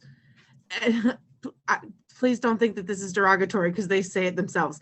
Eddyville is the river rats. They call them the river rats. And I'm sure people in a town will say the same thing, but they are proud of that, and you don't fight them on that. No. And I spent a lot of time in Winona, Minnesota too, and there is something different about river towns. It's a funk. I can't really explain it, right? There's something funky about them. So yeah, there's diversity if you look for it, right? In groups, out groups, we make these things all the time. So you can find it if you pay attention. Natasha, you had your hand up. Yeah, I was just going to add my 2 cents in about my rural community. You can definitely see the difference between the farm kids and the quote unquote town kids. The way that, so our FFA classes are only taught on certain days. And so that kind of naturally segregates the kids. And so I can speak the way that I normally speak in an English class with like my honor students, or like some of the kids who are a little bit higher level academically, and they have no problem understanding what I'm telling them orally, like my vocabulary. But then some of my farm kids come in and they're like, will you just speak English, please? I don't know how many times I had a kid tell me, can you just please speak English?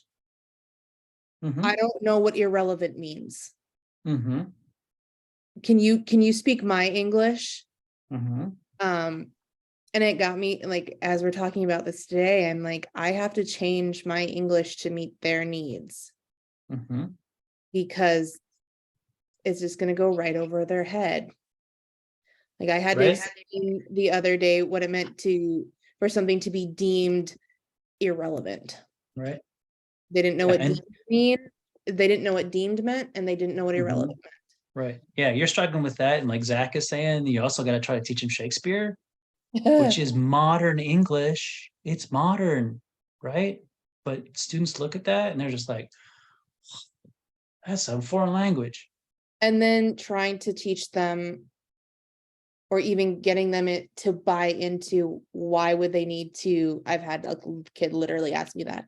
Why do I need to learn how to read Shakespeare or write an essay when I'm literally going to be driving a combine the rest of my life? Yep. We call it mowing. Do you ask them if they're set to inherit a farm or have $1 million? I do not. Because that's the only way they're going to be driving a combine in their lifetime, is if they're going to inherit it, or they've got, $1 million to throw down for buying 600 acres of land, maybe on a small scale. Right. Not to mention all the equipment that it takes. Yeah, that's part of the mill. Yeah.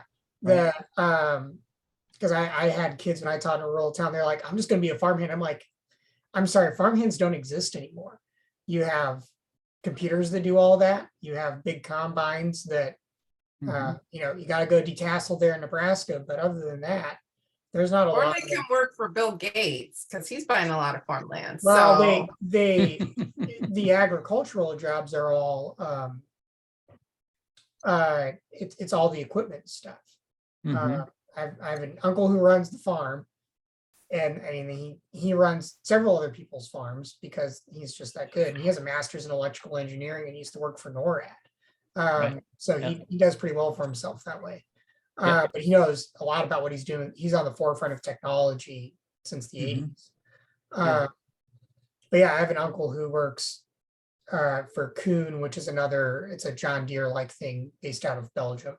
And but it's all, you know, it's all in the farm adjacent technologies and materials type stuff. So that's why the FFA is the FFA now and not Future Farmers of America, because that applies to very few people.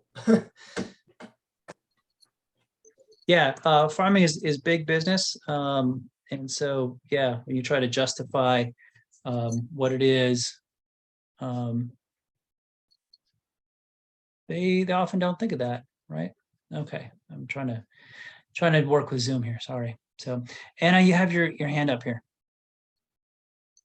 Yeah, I think I am stuck in like this maybe no person's land between like being I think I'm the longest tenured teacher here. So I've been teaching for 14 years, and it makes me feel when we read like older stuff like this that doesn't always speak to the evolution that it's advocated for, it makes me feel like super fuddy-duddy a little bit. That like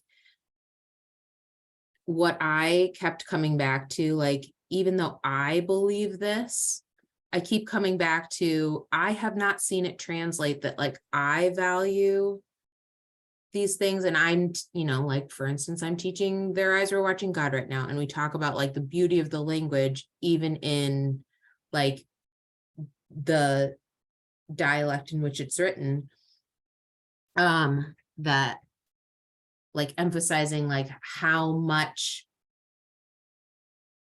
intelligence is represented by these characters who like on paper are not educated. And so, but I keep coming back to the fact that I haven't seen that like translate as much as I've tried to impel my students to like find that value. So like, if I'm not able to push that out in the world, inevitably, like, and I wrote this down as an example, I guess, like when push comes to shove, how do you advocate or advise a kid in their college entrance essay? Like where you've got a piece of writing that like you want to be like inherently packed full of their own personal experience, and like you want it to sound unique to them and in like a way that only they could tell it. But like how you can't guarantee that the admissions officer on the other end is going to value the same thing. So like when it comes to like our ultimate goal, I think, or at least my ultimate goal is like opening up opportunities or helping students open up opportunities. Like that's where I feel like, yeah, but you know, like this is the system. And like I want my kids to feel as competitive as they're willing to be within that, with the hand that we're dealt, I guess. Yeah, I mean, so I would say, you know, part of what we have to impart with students, and I don't know who it was who said, you know, there's just some things, you know, just learning life lessons, right? One of the things is that, you know, a college entrance exam or a letter to the editor or whatever a proposal to not have school vouchers, maybe, or counter reasons to school vouchers. All these things these are rhetorical situations, right? These are human beings in a rhetorical situation. And rhetoric does not promise a guaranteed outcome. It doesn't mean here's how you will get your means of persuasion, or these are the means of persuasion. It just says, at least if you're following an Aristotle model, is the ability to see the available means of persuasion. That's all it promises. So you can see these would be some good arguments. These would be some good pieces of information, some good bits of evidence. But there's no guarantee, right? Nobody's giving you those guarantees. So again, and I think that's something that just goes with language is even despite our best efforts, no matter how many freaking letters I have after my name because I study language and I can get pieces of paper that say I've taken classes, no matter how many that I get, I can still not word good, right? I can still miscommunicate. It's always going to happen. So, Amanda, I guess I should stop there. Well, Anna just reminded me of something that I really resonated with me, actually, from the students write to their own language on the very last page, when they're talking in the section for employability. Sometimes I think about employability. Well, I mean, quite frankly, I have kids that are going to be either fully employable or college ready. So I have to be prepared for both of those scenarios, when I'm teaching a mixed bag of students. And they just said, the situation concerning spoken dialect and employability is in a state of change. And this is when this is written. Many speakers of minority dialects now finding opportunities that 5 or 10 years ago would have been closed to them, which is probably just exacerbated now in 2023. And then it just said, today's students will be tomorrow's employers. The attitudes that they develop in English class will often be the criteria they use for choosing their own employees. But I think that goes along with a little bit of what Anna was saying, eventually your students are going to become the ones reading that college entrance exam, I guess, is kind of the thing. So it's a little bit of a long-term, you have to play the game, but also you're planting seeds or ideas that are hopefully long lasting and will affect change eventually. I don't know. I think too, though, this just came to me what Amanda was talking, whenever you do one of those quintessential, let's look at this writing and use the rubric to, inform our own practice. As well as I do that your students are so freaking harsh, and no matter how you push them toward the content or the clarity of the message, what do they come back to is how articulate is the syntax, and how clear is the actual verbiage. So it's what they latch on to. And it's also that teachable moment where we go back to the rubric, and it's you guys were not looking at where periods are. I understand it is frustrating because those are the rules of what we come to expect when we pick up something to read. That helps us. So I think it's just such an interesting thing that what you hope for language understanding, the understanding of and the tolerance for diversity of language, and totally to the point where when more mediated means of communication is so easy for them to decipher, why they're still adhering to these these really stratified understandings of what it means to be dare I say worthy of understanding, or not discounted because of those language markers. Right. Yeah. And there's language changes, right? Always, it's always changing. So how do you help kids understand that and go, you're taking language, you're using emojis or using text speak or, whatever it is. You're not putting periods after sentences like my kids are not. Like sometimes my son texts me and I'm like, what's a string of words? There's not a period or comma to be found.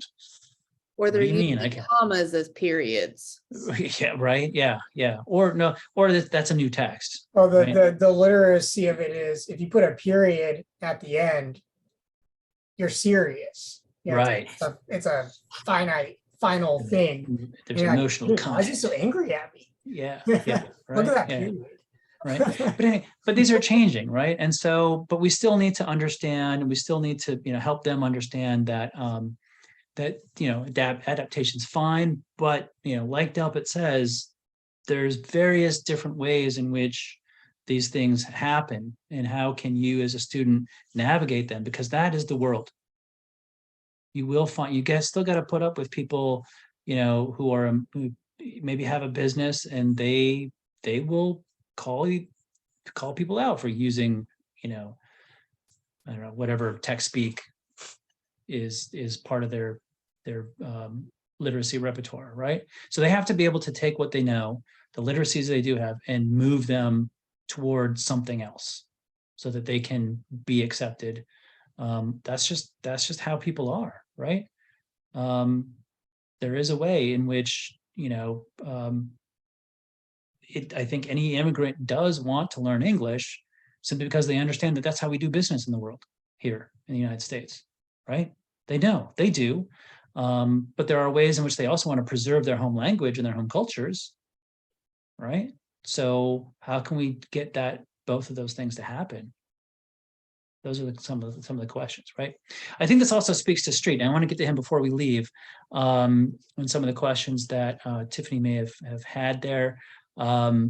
Right. So this, and again, this comes into the high level sort of, UNESCO level literacy stuff, where for a long time, the UN kind of was like, yeah, if we could just have these literacy programs and get 40% of the population to be literate, then magic economic transformation happens, right? But there's really a lot of baggage, a lot of kind of colonial thinking, Eurocentric thinking that goes along with this. So to kind of close out our night on Street, and again, this is 1980-ish, reactions, comments? Why only 40%? Like, and it's kind of like these, yeah, right. These are just some of the things that it's kind of like the what is that one real conservative, like the 3%ers, right? Only like 3% of the people of the population of the US fought in the American Revolution. So it only takes like 3% of the people to overthrow the government or change the regime, whatever. Right. I mean, there's various ways and measures that have come up about this. But, part of the thing that Street explains is like, well, but you're already looking at those countries that blossomed into what we consider literacy, by European standards. And so you're kind of, you're taking positive cases and extrapolating without any negative cases to counterbalance it, right? So it was just bad thinking that he points out. So Alexis, what do you got to say?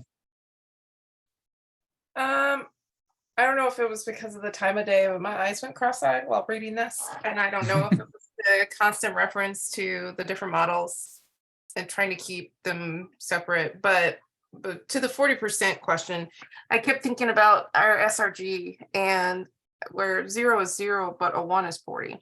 And that frustrates me to no end. I guess it depends on the district that you're in. When you put a 1 for SRG, that still populates. So even if a student did nothing semester and they get a couple 1s, that minimal amount of knowledge can standards reference grading. Okay. That minimal amount of effort or show of knowledge still gets them through the course in some cases. If like they did maybe a couple bodies of evidence. And then on the test, they got a 1 and then 0 zeros, like, and maybe another 1, they could potentially still pass the class. And that drives me insane to know. And I feel like 40% is a low expectation to be a civil individual in society. So I wonder too, why 40%? Because that's like, we don't expect you to even know half. Or I don't know. It just seems like we have low expectations for people when as a society, like, not that we expect more, but expect better, I guess, of each other, or, So- enough to be civil citizens. Like, Right. I don't know. I guess I keep bringing back to that gotcha moment by Klepper. Like, is Mhm. that 40% there, or is that less than 40%? Mhm.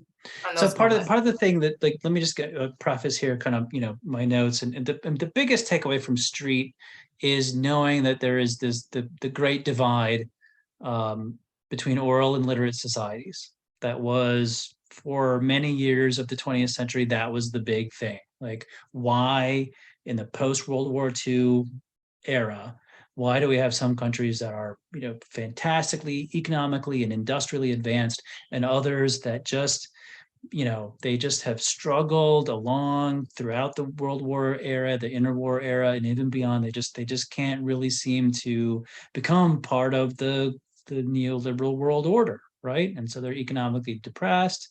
And one of the things that people pointed to was literacy, and that if there was this idea that in the autonomous model, and this is the other thing, so the Great Divide and the autonomous versus ideological models, those are the two things that you really ought to know here.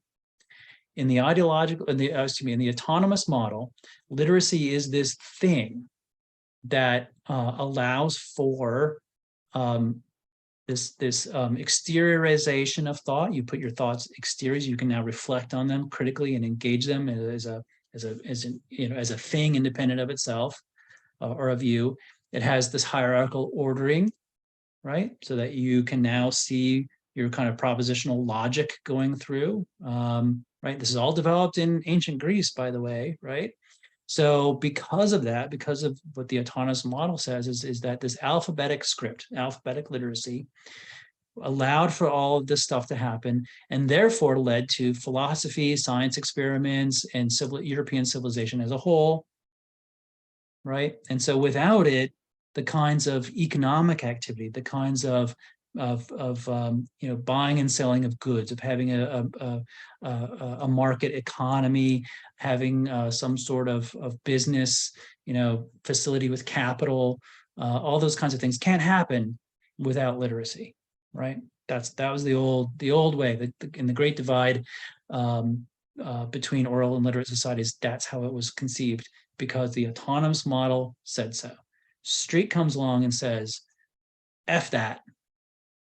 It's ideological. The whole way we've been thinking about literacy is itself predicated on certain ideologies about what literacy is, about what constitutes literate behavior, about what constitutes exteriorization of thought, of what all these kinds of things, right? He comes along and he says, just F it. And it had been building for a while. Street just kind of gets the credit for, he's the first one to make the real strong argument that gets traction. But yeah, he was like, no, I'm not buying this 40% stuff, right? This is wrong. So Tiffany, what do you got to say here? You need to turn the heat up. I'm stubborn and don't want to pay for it, but it's expensive. I think what I was thinking about was, I think the reason the 40% thing hung on me is because the standardized testing, like we wanted to get 40% of our students proficient or whatever, and all of that. And again, back to Alexis, why is 40% is not even half? Like, so I think that's what that was. Where I used to teach, we had to be 80% proficient in order to move on. And we had an inverted triangle where we didn't have 80% of our kids being at grade level. Like, isn't that standard based grading though? No, I think it is. And that's like where it's confusing. No, I know. But But I'm yeah, talking I think it about is. back in the day with Iowa basic skills. Like you had to be at 40%. Yeah, they wanted 40% of the student body to be, this was way back in the day, to be proficient. Okay. I Yeah, thought this was like recent, because I'm like No, recently no, no, like, the no, push no, has no. been 80%, but No. yeah, no, okay, that makes sense. So yeah, so we're talking about two different things here, right? This is just the 40%, that is just, 40% literacy of a nation was supposedly in the old model, the old colonial way of doing things, that would somehow lead to economic transformation and you could move a country into the modern day, right? But it's bogus then, it's bogus now, and Street really is like, yeah, that's a bunch of crap, right? So the big thing with Street is knowing that there's an autonomous model of literacy where it's, if you just get people to be literate, especially in alphabetic script, they're somehow more capable of the complex kinds of critical reasoning and ordering that we expect, frankly, of people today. But that doesn't really hold water, right? And he in the book he talks about this blended oral literate cultures and the practice of maktab. And so he really kind of goes through and says no matter what, literacy is kind of fraught with this baggage of it has this ideologies, right, about who's in charge, about whose hegemony is being enforced through literacy, right? We can see this again with we look at rap lyrics as maybe being very intertextual and referencing others on its surface, but do we really honor that, right? Most people would say no, that's not, just because you can perform a rap doesn't mean you're literate. Others would disagree and say, well, actually hip hop literacies are a thing, and that there's a whole way in which you are experiencing, when you experience it, hear a rap song, you're experiencing a whole lot more literacy than maybe you realize, because you may not know, you may not be of that culture, you may not be of that group, you don't know the literacies, right? When we get to taco literacies, the various genres of taco, the various ways in which taco as a food is involved in culture, involved in knowing what's proper and what's not in particular context of different people, right? Taco literacies, right? We'll cover that. We'll talk about that. If we're really, really smart, because I think that's coming up sooner than later, we could have taco night on class. We all have to make tacos though, right? Right. So yeah, and so I think isn't Street saying though, that this is what UNESCO was saying? He's not saying that like 40% of literacy, and then we'll change the world, right? He's debunking that, isn't he? Isn't he saying no? Right? Where is this 40% literacy that you keep pulling up here? I couldn't tell with Street like exactly what the stance was on, mainly because like I could tell he was trying to make that difference, because the 40% thing is just like when he is explaining Goody's perspective, but like the whole thing is to separate autonomous from ideological literacy, right? Right. And so then I was confused about exactly I think the difference between the autonomous and the ideological literacies, because like, would you say Street supports an he supports an ideological view of literacy, but then when he would describe autonomous literacy, like what exactly is like it feels like he's condemning on page 13 conceived of there being a relationship on the very bottom, of there being a relationship between levels of literacy and characteristics like empathy and cosmopolitanness, loose and somewhat ethnocentric terms that are employed all too frequently in the field.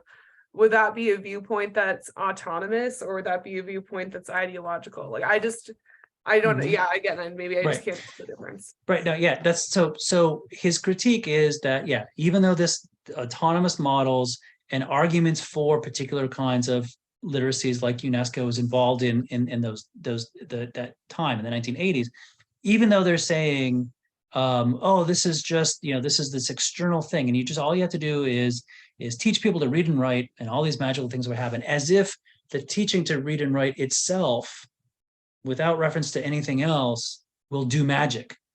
Right? It stands on its own, that if you just teach them to read and write, people will be better critical thinkers. They'll be able to exteriorize their own thoughts and be able to then examine their own thinking independent of their own perspective. And then all these things like scientific reasoning, philosophy, mathematics, all these things just sort of follow as a natural consequence of it. Street is saying, like, even that is itself ideological, right? That's his critique. He says it's not autonomous. It's ideologically driven by what the society values coming out of literacy, right? There is no neutral, objective kind of thing. And yet people have made these arguments that, like, oh yeah, it will promote empathy, it will do all these things, but those are just more ideologies, right? That's all that it is. So yeah, that's what he's arguing. He is very much, Brian Street is very much the founding father, if you will, of the ideological model of literacy, which that then plays very much into the new literacy studies that we'll tackle next week, right? They rely heavily on Street. All right, make some sense? I know we're all tired. We want to hang up and think, right? And this has been, this is just kind of the long slog of the background, so that we kind of have our ducks in a row. But we'll get to more interactive stuff as time goes on. I think with next week, right? I think next week I might even have you play around with some digital technologies a little bit, rather than listen to ourselves banter back and forth. But any questions on Street before we get out of here? Final comments?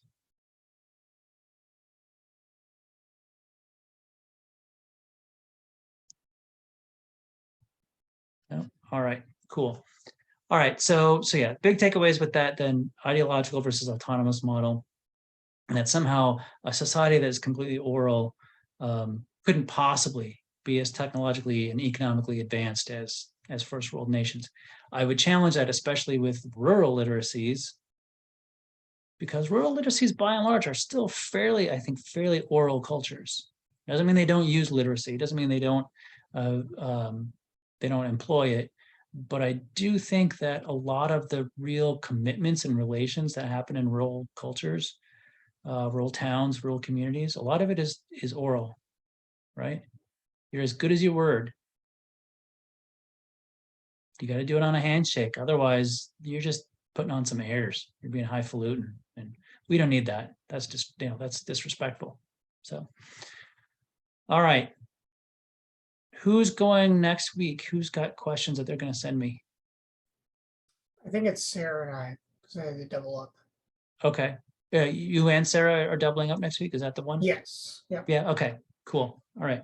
So, send those to me earlier. As soon as I get them, I'll get them out, just so that we can have time to think and ponder it. And if it's the same day like it was with Tiffany, you did a great job. If it's the same day, that's fine, right? It's just really, I just want these as touchstones to have more of a conversation like this, so that we know we dig into these topics, and I can kind of see, how does it relate to you, right? So yeah, we'll tackle actually new literacy studies, multiliteracies, right? The New London group and what they have, try to make the connections, see where they pick up Street, see where they do things that are sort of Vygotskian, and even how they maybe they don't talk about students' right to their own language, but certainly they have that in mind, right? That student dialect, student language, and their cultures, they're part of the pedagogy. They got to be part of the pedagogy. You have to take that into account. And the great question too, how does this change or affect the way we teach? right? Those are the things to definitely keep an eye on. Make some notes and comments about that. Maybe even start a blog or something as you read these things, because sometimes that's how we learn. All right, cool. All right, maybe I'll see if we can't play with some technology next week, so be more interactive that way. Otherwise, have a great week. Hopefully you get a little bit of snow and not too much, and hopefully it stays warm enough that our heating bills don't go through the roof. So until next weekend, later. All right, have a good weekend. See you, everybody.